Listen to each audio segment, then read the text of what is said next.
Let me just list some doorways to the occult. First, there are New Age healing techniques, whether crystals or psychic therapies or healing guides. These are based on a power that is not from God. Well, Raphael and I are doing healing sessions using the didgeridoo and also using Reiki, and the healing sessions are vibrational healing.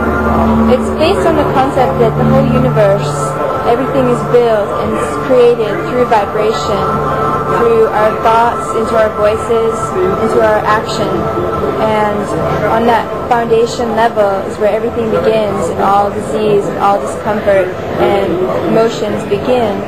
So we start by using the didgeridoo to open up that vibration, and it brings us back to the original place. A second doorway is psychedelic drugs or transcendental meditation, which is based on the religious conviction that the soul must be united with the one unified force in the universe. How do I connect with God? Through herbs. Okay, like how? Smoking marijuana. I see. I roll my herbs and smoke them, and that brings me closer to the Lord. Then there are television programs and movies, shows such as Buffy the Vampire Slayer and Charmed, and movies such as Practical Magic and The Craft. They make the occult popular with many people.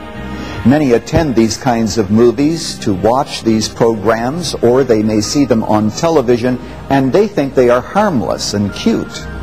But they are loaded with occult messages and lures.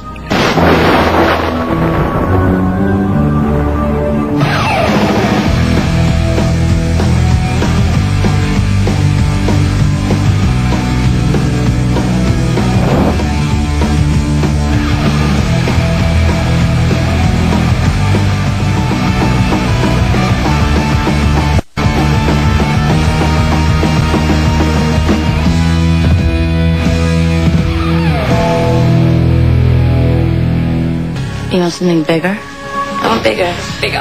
Bigger! Concentrate, come on.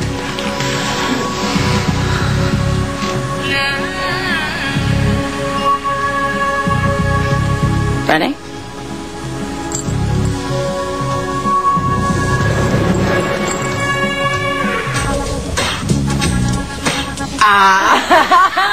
Wow. Are you impressed? I'm impressed? You look like Lonnie Anderson. You want to touch it? Yeah. Okay. It's real! And so much simpler than going to a salon. Yeah, really shitty salon. You try It's amazing. Wait, watch.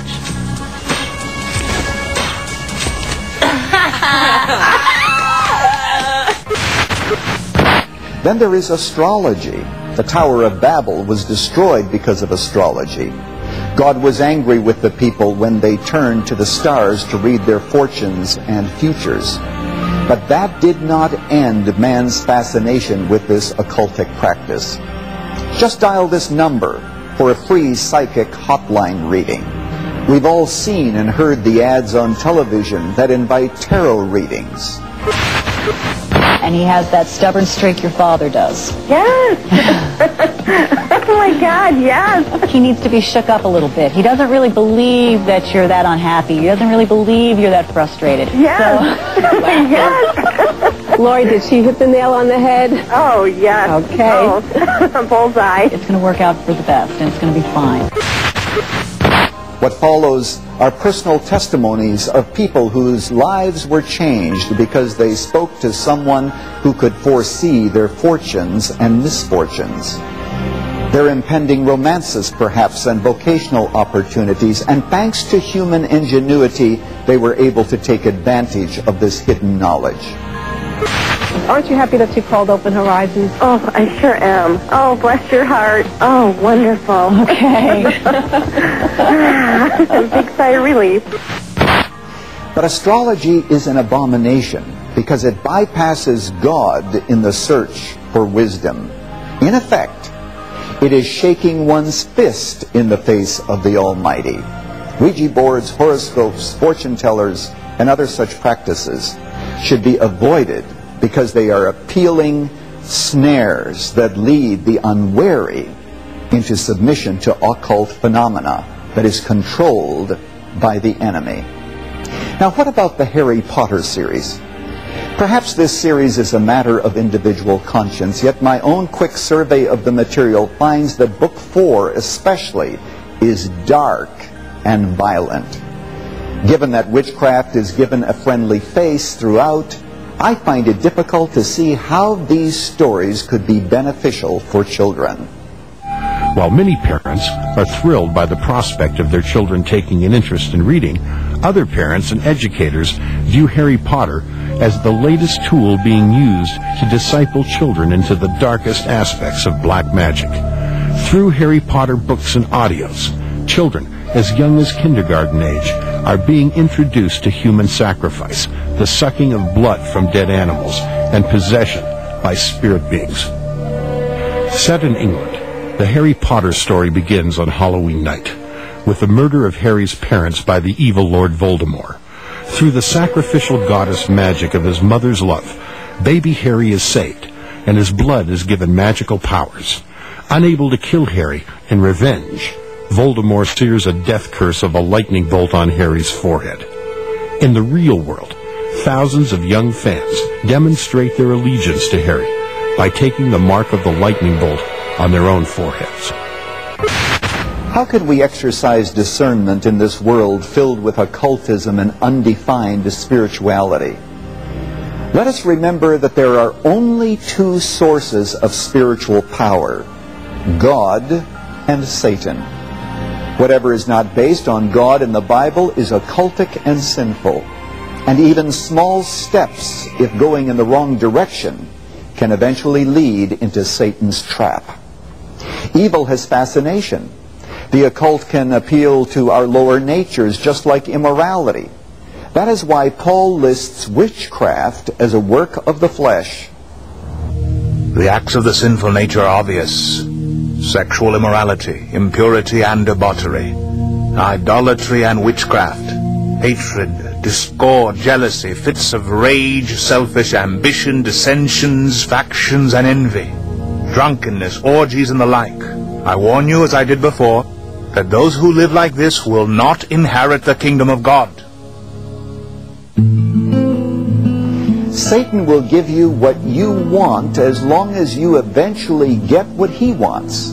He will heal your body. He will bring you money. He will prosper your vocation. As long as the noose is tied a bit tighter, he will help you lose weight with hypnotism. He will bring you good luck through a fortune teller. He will do all that and more if in return he can entice you to have an addictive allegiance to sin. Now the good news is that God raised Jesus from the dead and, quote, seated him at his right hand in heavenly realms, far above all rule and authority and power and dominion and every title that can be given, not only in the present age but also in the one to come. End of quote. You see, Satan's greatest fear is that we will understand that he is defeated and that God has made it possible for us to be wrenched free of his grip. Satan fears detection and bold confrontation. Could I say that Satan has as much power as God lets him have, and not one whit more? So, burn all the bridges that led you into the occult. We have this command found in the book of James. Submit yourselves then to God. Resist the devil, and he will flee from you. There is great power in the name of Christ, but only for those who are submissive to his authority. Just because this war is invisible does not mean that it isn't real. We have to know our adversary and our weapons and fight accordingly. And having disarmed the powers and authorities, he made a public spectacle of them, triumphing over them by the cross.